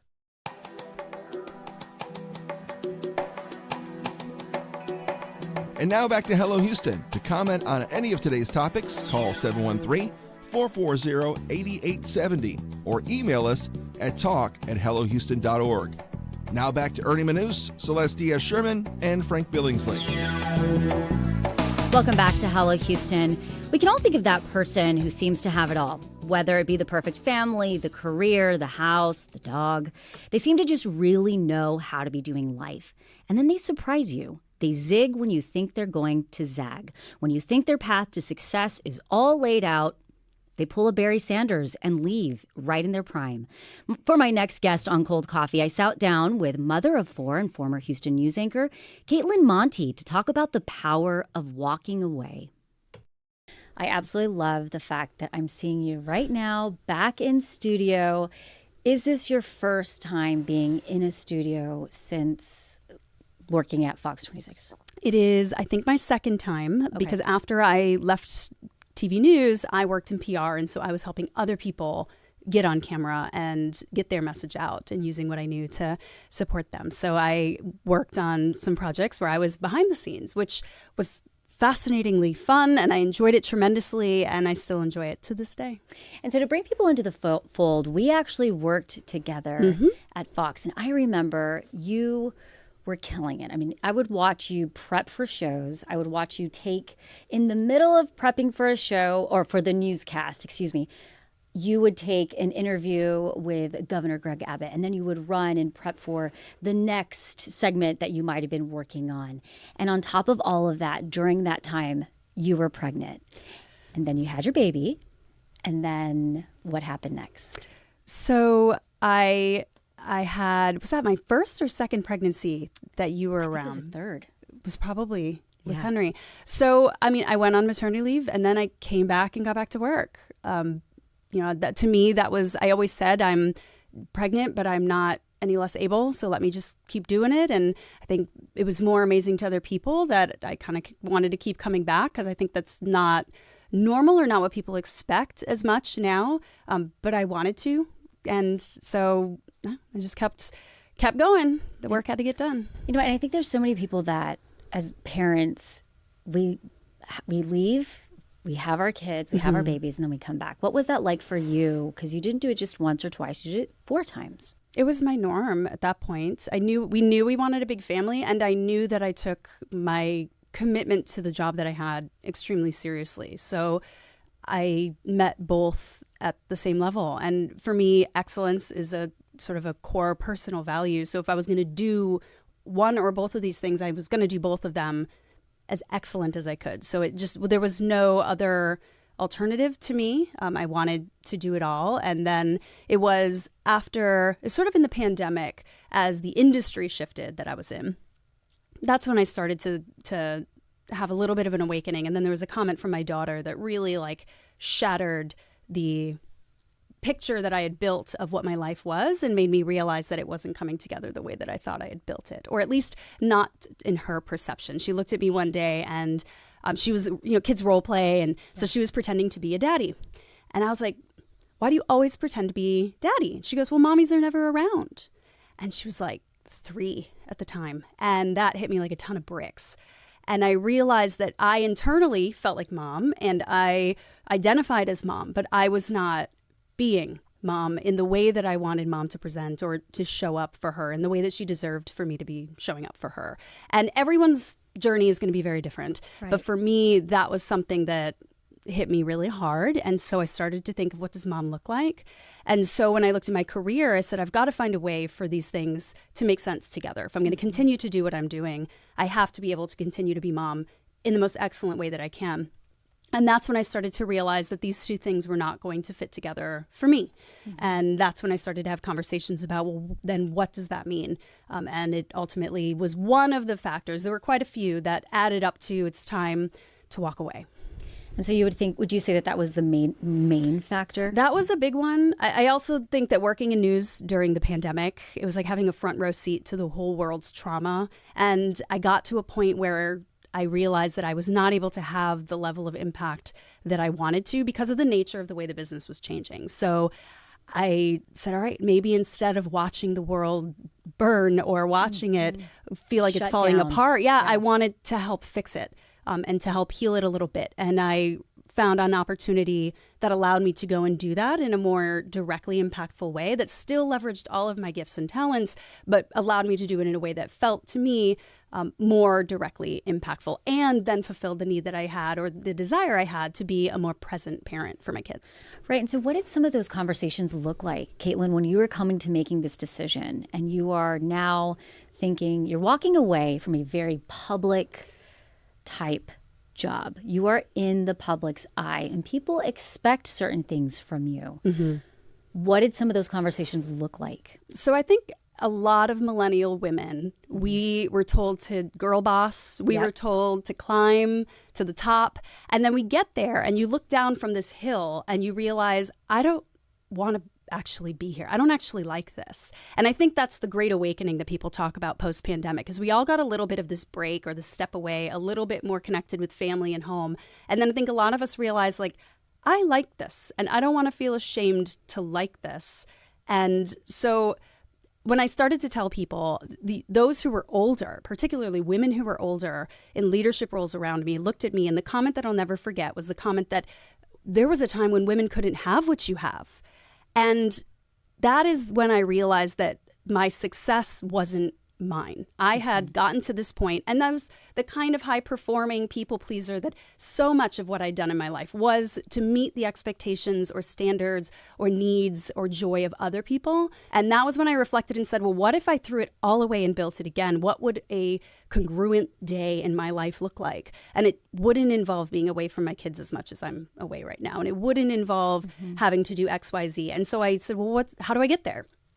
I had a therapist that I turned to. I'm a huge believer that if you need to be strong through changes, keep your mind strong. I needed a third neutral party who could be an accountability partner, but also someone to help me organize my thoughts. Right. Even my own husband and my parents, everyone has a perspective of who you are. I'm the only one who's kind of living. We're all each the only one living in our own head. That's right. And so I knew what I was dealing with. I could brain dump it on her, and she would look at me and say, well, what I'm hearing you say is you already know what you want. You just don't know how to deal with that. And the biggest thing, going back to your question, is the public perception. Mm-hmm. I was so afraid of how it would be perceived, and not afraid in that I was going to keep me from doing it, but it was causing way more anxiety than I needed to carry with me. And that's why ultimately I decided when I left that I would say nothing. because we don't owe an explanation for our existence. Right. And at the time, I was working through enough to sort of reconfigure my world, and I didn't want to feel like I had to present the answer in one concise, beautiful post. You know, so often we have to document and that's these what I was changes. gonna ask you is you did it in such a quiet way. What drove you to do it in such a quiet way? Because again, I was there. I saw it. You were at the peak. I mean, you had, in all of our minds, we can think of that person who has everything. They have the beautiful family. You had the life. I mean, you yourself are absolutely beautiful. You're kind. You had your children. You had what so many people think that they want. And I want to put that caveat, right? Think that they want. And then you very quietly walked away. I didn't want it to be a debate. I knew that if I posted, even if I said something simple and gracious, everyone was going to have a take, because that's how social media works. Yes. It's a hot take market. And so I didn't want to facilitate a discussion because I'd made my decision. And that happened a lot in the personal conversations as well, where people said, well, what about, have you thought about, have you considered, did you talk to your husband? And I learned to say, thank you for thinking about that. We've considered that, and my decision's final. Right. And I didn't have to help other people feel comfortable with it. I knew that there were people who were going to be uncomfortable, because when people come to depend on you, that's going to cause discomfort when they can't anymore. But I also knew they were going to find the next person for my job. The world was going to keep turning. And rather than look at it as, how could I throw this away? What kind of bad person am I to give up something other people would want? So if they want it, then it's yours. Have it. I'm not a bad person for letting someone else get a chance. I had to look at it in that way rather than looking at it as a form of failure. And it wasn't the first time in my life where I had walked away from something that other people told me, how could you? Why would you do that? I had started my career in New York City. Right. And when I said, I'm going to move to Houston, they're like, you're going to leave market number one? But to me, what I wanted couldn't be had where I was. And so we left. And I think we are made to feel like our life is going to be defined by sort of other people's measure of our success. Sure. And I just simply said, like, the world is too mysterious and weird for this, for me to dislike existence as much as I was disliking the incongruency of my life at the time. And so what did the aftermath look like? So you have your babies, you leave. Yeah. You're out of the limelight. And it was, it's funny, the first thing that changed was my relationship with money. Because in the job that I was in, I was making good money, but I was terrified to spend it. And I once referenced it to my husband as, I feel like I'm serving time. I knew that this job was bringing something in financially to our family that was beneficial, and I wanted to get as much of it as I could before I burnt out. But here I was at burnout. And so once I no longer felt that pressure, suddenly I didn't feel so afraid to spend money. Because at the time, I hoarded money because I thought every penny I save is another day I don't have to keep doing it. So it's like shortening my time, shortening my sentence. And that's an awful way to feel about your job, and so that was one of the things that changed, is I stopped being so anxious about that. And ultimately the biggest change was life got really quiet, and I didn't want to be seen much because as I said at the time, my identity had become so wrapped up in my work that when people looked at me, they weren't seeing me, they were seeing her. And it was like killing off a main character, the whole old Taylor is dead kind of thing. And so I knew that people were going to sort of have that question of like, well, who are you now? And I didn't have the answer because I had to go and rediscover things that I hadn't been allowed to have for a long time. My career had not allowed me to have strong opinions. I didn't know what it was like to express opinions. I had to sort of rediscover that. I didn't know my own sense of style because I had been told your jewelry is too loud. You need to wear quieter jewelry. You need to wear, and I had developed this visual identity that was not mine. Right. And so to redevelop that was joyful, and ultimately privacy is where I found my joy, not in posting and asking for feedback and getting that sort of endorphin rush or that dopamine hit, but ultimately just really immersing myself in privacy and allowing myself to just being like, whoever you are, can't wait to see you again, come back on out, it's safe. And I created the safest environment I could for me to reemerge. And it was like looking in a mirror and seeing no reflection. Mm-hmm. So I looked at my husband and I said, you know me. My husband and I have known each other since I was 16. So I said, you know me. I'm going to rely on you to help me gauge who I am and recalibrate to me. I turned to tools like I had my disc profile done. I did Clifton Strengths Finder. These things give you language to articulate who you are without it being defined by the job you're doing, but more so the way you approach work, the way you approach communication. And so that's where I just started to piece back together that sense of identity. And then once I did, I never put pressure on myself to have to explain it to the world. I think as mothers in particular, there's this motherhood becomes a performative art. Yes. In this culture, there's a lot of, and there's nothing wrong if that's comfortable and that's good for you. But I think it's okay to say, I want to parent in private. Absolutely. And I think I want to go back to a word you used, because I think so many of us millennials and young moms and young dads are caught up in that I have to be a great parent. I have to be really good at my job. Again, that have it all mentality. And when you're in it and you feel that, what you use the word burnout. When did you know, like, I am burnt out? I mean, I know you've talked about the steps, but really, truly, like, what were some of the signs that people might be listening to this and think, yeah, I feel that? So one of the things that happened was if anyone gave me a compliment, it felt almost hostile. And I knew that was not what they were trying to do. But I looked at it as, well, what do you know? I started to have this, well, what do you know? You don't even know me. Feeling when people talk to me. It felt like this sense. And then also I just felt hollow. I was being externally praised, but internally numb. Nothing felt worth it. These successes I had built started to feel really empty to me. And then what's the point of life if it's not joyful and if it's not fulfilling and doesn't feel impactful? I said, looks like let someone else have this spot. I'm going to go find where that joy and that impact and that richness is for me again. But it really, and then it got to a point, and I waited far too long, but it got to a point where I would pull into work and I started to physically shut down. I would start panic breathing. I would cry in my car, getting out to go into the building. And I knew in my head, like, this doesn't make any sense. I've got a great job.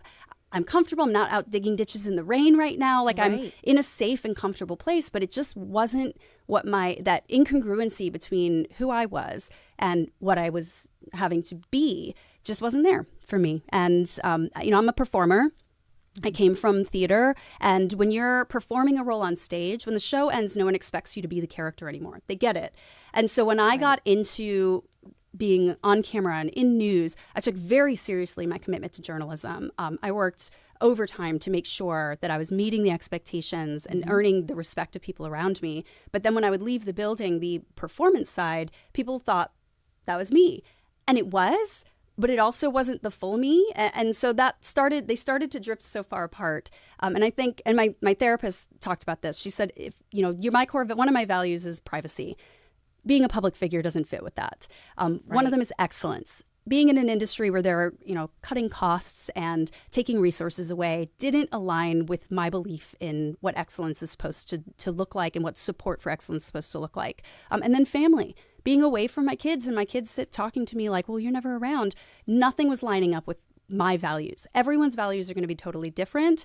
But that alignment, I think, is where joy comes from. And you can be so much happier when you have it. And so what benefits do you think others can take away from making a major decision and walking away?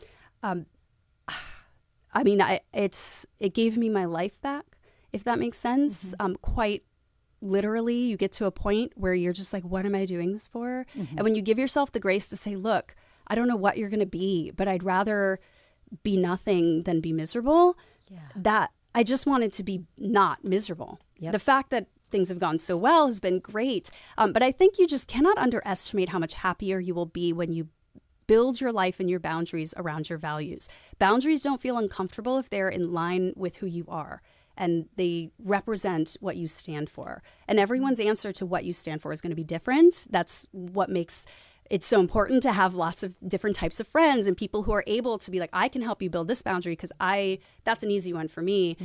That was really important. But I think walking away, you do not have to curate vulnerability. You do not have to pretend to have the answer or post some, we are so encouraged to document our life and justify our choices, and you don't owe anyone that explanation, short of maybe your spouse, because they are sort of a direct stakeholder in your life. But even my parents said, if this doesn't make sense to them, I don't owe them their comfort with my decision. I just owe them clarity on what it is. And I don't have to help everyone. I don't have to light myself on fire anymore to keep everyone warm.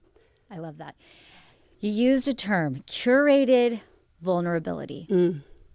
What does that mean to you? So when I left news, when I left my career, one of the first things I did was delete all of my social media and gave myself permission to not feel the need to have an audience for my life for a little while. And I didn't know how long I would keep that up. I certainly just knew for now I needed to take a break. I've never gone back. Occasionally I'll peek, but I have not posted. I just don't engage because when I'm out with my kids, I want to wear and dress and be either what they need me to be or what I want to be or what the situation needs, not pretending to be a little supermodel, which I feel like we're all under pressure to sort of make it look good or make it look easy. And so that was, I think there's this, we are never fully honest. I worked very closely with mental health and suicide prevention in the work that I did right after I left news. And there is this stigma around admitting that you're not okay because people start to walk on eggshells around you. And I had that happen the first time I saw some former coworkers where someone literally said, I don't want to trigger anything. You okay? Like they just really didn't even know how to talk to me. Right. And that's difficult. And there are going to be people who just don't make the shift with you. And that's okay. There's 7 billion people on Earth. You're going to meet a new one for that spot. And it doesn't make them a bad person. It's just that we're all walking very different journeys. And so I think there's this pressure to present as if you're being honest, but don't say something that might be problematic or don't say, you can't ever really share the full picture. So for me, getting rid of social media gave me the freedom to just be truly vulnerable around and with people who would support me or understand, and not for a sort of public audience where you have that random dude who's going to show up and take it somewhere where you're like, has nothing to do with me. Get out of my comments, get out of my, and you don't have to be a public figure for those people to show up on your page or in your accounts and add that pressure. How are you now? Where are you at right now? Great. I think I've become like the weird mom that I always wanted to be because I don't have to justify any of it. And so I'm working. I've actually gone into consulting. My husband's business was doing great. And we've always talk about running towards something. My husband and I first met when I was 16, and we worked next to each other in communications. And so we've always known each other's work really well. We've always wanted to work together, but it was never the right time. Even when I left news, it wasn't the right time. And then the time finally came. So recently I joined him. Business has been booming. And I feel like, I think, is it the book The Alchemist? There's some books that kind of talk about the idea of beginner's luck, and that when you're on your right path, there are going to be things that just fall in your lap, and it won't keep being like that, but it's to make sure that you stay on what is ultimately the right path for you. And so based on how things are going, I think I'm on my path. That's amazing. Kaitlin, truly, thank you. Thank you for sitting here and sharing your story. I know that's not always easy, but I appreciate you taking the time. Thank you. And for any viewers who maybe are dealing with this moment where they say, I don't know how I can do this, I just want them to know that there are those of us on the other side who are 100% rooting for you, and who you don't have to go through this alone. When I picked a therapist, I picked a mother who was about my age, who also had made a career shift. I wanted someone who could sort of relate, but no one has to do this alone. And if you don't have that circle, those people, whether you shoot me a message, whether you find them, you don't have to do this alone. And there's a lot of us rooting for that change. And you get one life. God, like, it's just too weird that humans exist on a rock with nothing else around us for hundreds of billions of bajillions of years of space. Like, it's all just too strange not to make it a little more whimsical and magic for yourself. So do what you have to do to take care of yourself, take care of your family, but then find the magic that makes you feel happy. And it does not have to be logical to anyone but you and your immediate family. And you're walking proof. You are absolutely proof. To see somebody that walked away from quote unquote having it all and coming out stronger and looking amazing. And now I have what I wanted. Exactly. So Kaitlin, mother of 4 and former Houston news anchor, thank you so much for joining me on Cold Coffee. Thanks for having me. That was Celeste with Houston News anchor, former Houston News anchor and mother of four, as she mentioned, Kaitlin Monte, from the latest episode of Cold Coffee. You can hear the rest of the conversation and other Cold Coffee episodes on the Hello Houston YouTube channel. Coming up on this episode of Hello Houston, we talk adoption with the president and CEO of Arms Wide and a long-term foster parent. And we'll continue to take your calls and texts on today's topics at 713-440-8870. This is Hello Houston on News 88.7.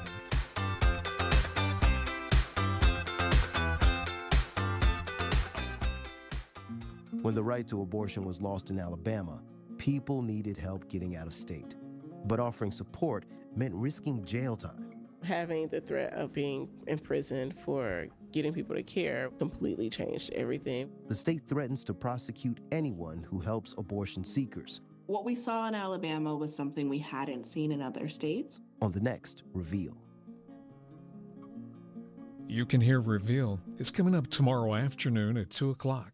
It's more important than ever to stay informed. That's why Houston Public Media delivers well-researched news that's free for everyone. And right now, your support helps make sure it stays that way. No subscription, no paywall, just news that's here when you need it. Give today to keep yourself and your community informed, no matter what the future holds. Make your donation now at houstonpublicmedia.org/donate. Or call 888-909-0887. Support for Houston Public Media comes from Chariot Energy, leveraging technology to serve Texas electricity consumers with a variety of plan types and term lengths tailored for homes and businesses. Details at chariotenergy.com. Tonight on Houston Public Media TV8, Great Performances presents Next to Normal, the Tony and Pulitzer Prize winning musical about a suburban family struggling with the effects of mental illness. Tonight at 8:30 on TV8 or stream on the PBS app. Support comes from Houston Public Works with a reminder that only flushing the 3 Ps, pee, poo, and toilet paper, can help prevent blockages and sewer overflows. More at protectourpipes.org. Support for Houston Public Media comes from Certa Pro Painters, offering residential and commercial painting services, from color consultations to full project management. Estimates and more at certapro.com. And now back to Hello Houston. To comment on any of today's topics, call 713-440-8870 or email us at talk@hellohouston.org. And now here's Ernie Manous, Celeste Díaz Schurman, and Frank Billingsley. Welcome back. If you're watching us on YouTube, Celeste is missing. Yeah. We know where she is. She had a flight to take to go see her mom for Mother's Day. Sometimes life gets in the way of even our show. I know. And yesterday I was not here because I was emceeing the Arms Wide Adoption Luncheon. And next week, I'm not going to be here on Tuesday and Thursday. Uh-oh. People are going to need a spreadsheet to keep track of us. As long as they've got 2 of us, they're good. Yeah. Or even 1. All right. DeJuana Jernigan is president and CEO of Arms Wide Adoption Services. Some of you may remember when they were known as Spalding for Children. Remember that? Mm-hmm. But the Spalding athletic name kind of got in the way. Yeah. So Amanda Woolery is also a longtime foster parent who we're going to be talking to in just a moment. But I want to start with DeJuana. Welcome to Hello Houston, DeJuana. Thanks for having me. I'm so glad you're here. So let's set the stage in case people don't know. Tell us about what Arms Wide is and what it does and why it's so important. Yeah, so Arms Wide is a child and family serving organization. We were established in 1977.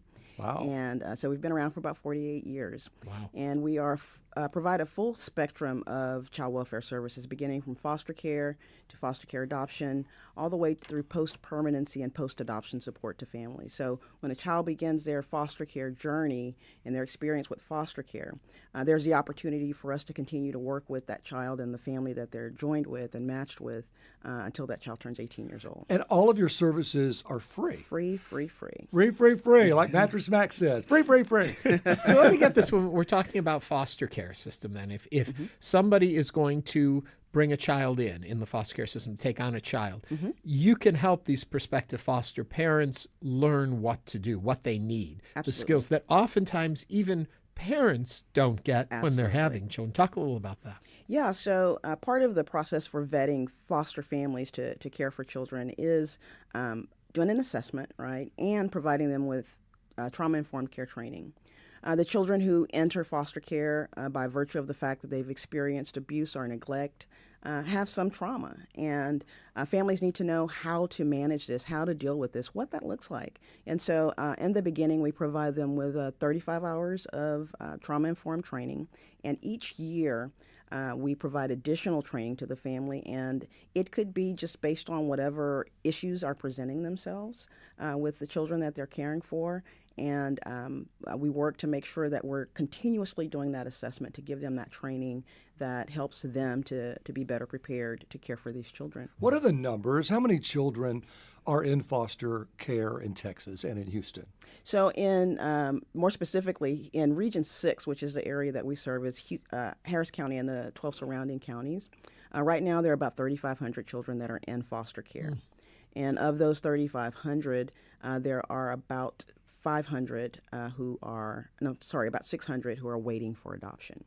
So what's the success rate with Arms Wide? About how many kids do you find forever families for or placements for every year? Every year we find forever families for about 25 children per year. It's hard. It's hard, yeah. We have Amanda on the line with us, too, who is a longtime foster parent. I'm curious, Amanda, the challenges, the concerns, the fears you may have had when you first decided to become a foster parent. There were quite a few. The legal system was the most intimidating. Mm-hmm. Having to be the one to advocate for these children when nobody really listened to you. The CPS and the legal system, it's their job. They're doing this because they're being paid. Some of them have a passion for it, but nobody wants to listen to the foster parent that has the kid that is experiencing everything. So that's probably the most troublesome part of being foster care. How did Arms Wide help you in this process? Arms Wide was always there. They always took my phone call. My first caseworker I had when I got my first child, my first case was very rough. There were a lot of behaviors with the child. There were a lot of issues with the legal system. There were a lot of issues with the bio family. And these are things you can't talk to your parents or your friends about. They haven't experienced what you're going through. So their advice is like, oh, well, it shouldn't be like that. So what is your... not able to comfort you. Yeah. And Arms Wide were the ones who took my calls and gave me the advice and the suggestions and actually were the ears. That's nice to hear. Help. Yeah. So Amanda, what advice, if someone's thinking about becoming either an adoptive parent or a foster parent, what's your advice to them? Have a strong voice, because if you keep fighting for the kid, eventually they will listen. Don't give up and just keep going at it. There must be a lot of love in your family. I can hear it in your voice. Yeah. DeJuana, when you hear stories like this and you think about the challenges people think about before they start doing what they can be doing, how do you encourage folks that we're here to support you? This is something you can do, and you can do it because you have our help too. Absolutely. Having foster parents like Amanda share their stories with these families is one way that we're able to do that, because I think that prospective families who are looking at this process, they don't know what they don't know, right? And as professionals, we know theoretically what needs to happen. We know what our experience has told us and taught us about what happens and how it needs to happen. But having families who are actually doing this work, share their experiences, mentor those families and buddy with them to say, hey, this is going to be tough. This is what helped me. Those are the sorts of things that help families. But most of all, just making sure that families have an understanding of what the realities of the system are and what the expectations are going to be for them, and that we're going to be there. We're going to be their liaison to the state. We're going to be their voice when they need us to be their voice, and we're going to support them every step of the way on their journey. And you work free. Right.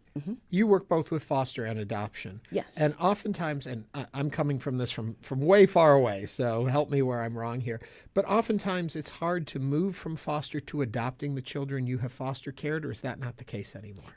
Every case is different.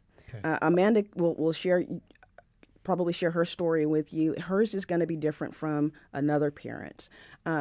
About 70% of our foster families end up adopting the children that they foster. Oh, really? Yes. Okay. The goal is in the beginning to try to make the best match possible when the child is entering foster care, so that if that child's not able to be reunified with their first family and the foster parent is able and wanting to adopt them, then they're already there. They've already formed these connections. They've already bonded, and they don't have to go anywhere. That becomes their forever home. So that's our goal, is to make sure that first match is the last. So are the parents who have to put for whatever reason, their children in foster care, do they undergo any kind of training or help to maybe get their kids back, or is that a one-time separation? So the families that whose children tend to end up in foster care, it's usually not by their choice, right? The child has been abused or neglected, and a court has determined that the child can't safely remain with their family. So those parents don't get trained, or do they? Yeah, they have what's called a service plan, and based on the reasons why their children were removed from their care, they're enrolled in services, and there's a caseworker that works with them to try to mitigate the issues that cause their child to be placed in foster care. And when that's successful, when they get the things they need, sometimes it's parenting classes, sometimes it's drug counseling, inpatient care, outpatient care, whatever the need is or whatever the issue was that caused them to be separated from their child. If they're able to make significant progress and the child can return safely, then they can go home, and that's reunification. And that's usually the first course of action that Department of Family and Protective Services tries to take, is to see if this child can be returned to their family. So at what point do they say that's not going to happen and this family wants to adopt them legally and as their forever family? How do you make that determination that that child's never going back to their first family? So a family has 12 months to work on those issues. And in some cases, there's a 6-month extension. I'm going to tell you how old I am, how long I've been doing this. But prior to 1997, children just languished in foster care and temporary custody for years and years and years. And then the Adoption and Safe Families Act was implemented, which basically limited the amount of time a child could have this legal impermanence. And so with the implementation of the Adoption and Safe Families Act, it limited the amount of time that a child could be in foster care in a temporary basis. And so after 12 months, if a family parent has not accomplished their goals and their service plan, then the court can move to terminate their parental rights. I got it. So kinship adoption, 40% of foster care these days. And to explain what kinship care is, and I want to remind everyone, we're talking to DeJuana Jernigan, President and CEO of Arms Wide Adoption. So kinship care, what does that mean? So kinship care is care in which there is a relative or someone who's significant, an adult who's significant in the child's life or the child's family's life, and they step up and say, we don't want our child going into stranger care. Right. And so they become the caregivers for that child. And about 10 years ago, there was some legislation passed. Actually, it's longer than that, the Fostering Connections Act of 2008. So there was some legislation that allowed providers like Arms Wide to start working with these relatives, because prior to that, they were not given the same support that a foster parent was given. They were expected to take care of their child relatives and just make it work. And so with the Fostering Connections to Permanency Act of 2008, this changed it, and it allowed kinship caregivers to go through the process to become verified and licensed, just like stranger or traditional foster parents. And so if people are interested in either supporting your mission or actually becoming involved, where to go? armswide.org. Or it's like hellohouston.org, armswide.org. That makes it so simple. What's the success rate? Most fosters work. I know Anise Parker adopted her children from Arms Wide, and so did Paige Parks, the modeling agent mogul. So you have a lot of success stories out there. We do. And again, it just, in terms of what success looks like is very different, right? It depends on what the child's permanency plan is. Many families come to Arms Wide with the intention of building their families through adoption, and we're generally able to help them to do that when the situation presents itself that's just right for that family. Okay. Thank you for being here. Amanda, I know you're on the phone and Zoom with us. Thank you for being here and sharing your information on this. We've got to wind it up. We do. It's almost the weekend. We made it to the end of the week, and we hope you've enjoyed the conversation. What are you doing for the weekend? The information. I am going to go down to Galveston, see the homes. I'm going to Galveston for Art Walk. Well, there. I may see you there then, too. We might, yeah. We hope you've enjoyed the conversations, the news. We hope you learned something. We hope you had a laugh, maybe a tear or two. I hope not the tears. And I hope you'll join us back here on Monday for more Hello Houston. Remember, you can catch all our episodes on our podcast or the commuter cut that comes out about 3 o'clock of this very show, 40-minute version. You can enjoy that too. Until then, for Frank, Celeste, and myself, have a great weekend. Bye-bye. Bye-bye. Thanks for listening to Hello Houston. Join us every Monday through Friday from 11 a.m. to 1 p.m. to talk all things Houston. The Hello Houston production team includes Garrett Bowman, William Menjivar, Jen Altide, Todd Holslander, and Jim Kovacic. For the latest in local news, subscribe to the Hello Houston daily newsletter at HoustonPublicMedia.org. Hello Houston is a production of Houston Public Media. The opinions expressed by the guests of this program are solely their own and do not represent the views of management, staff, or underwriters of Houston Public Media. This is News 88.7. Support comes from Signify Business Cash by Wells Fargo. With this business credit card, cardholders can earn rewards on business purchases with no cash.